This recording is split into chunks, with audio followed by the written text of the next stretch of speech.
Trade কত হয় আপনার জানা আছে কি এক বছরে? 10 থেকে 15 বিলিয়ন ডলার। এই শুধুমাত্র এলএনজি, কয়লা, আপনার হচ্ছে ডিজেল, আপনার ক্রুড অয়েল, ফার্নেস অয়েল এবং অন্যান্য যে এলপিজি, এগুলো মিলে প্রায় 15 বিলিয়ন ডলারের বার্ষিক লেনদেন হয় হচ্ছে, আমদানি হয় হচ্ছে বাংলাদেশে। এখানে প্লেয়ার কয়জন? খুব বেশি হলো 100 থেকে 150 জন বা 50 জন। ওটাও একটা জ্বালানি, সোলারও একটা জ্বালানি।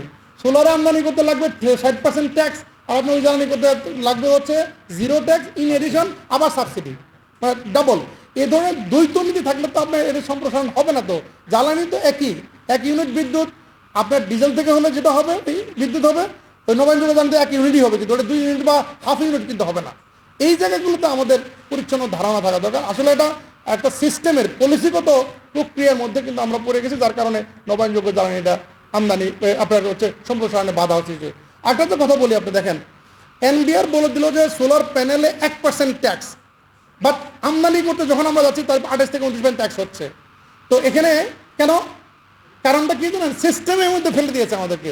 কারণ কাস্টমস গেলেই একবারে কেজি হিসাবে ট্রিট করা হয়। সোলার কি কেজি জিনিস? এটা তো পার ওয়াট বিদ্যুৎ তৈরি করে, ওয়াটে হওয়ার কথা, অথবা এটা যেটা মূল্য সেটাই হওয়ার কথা।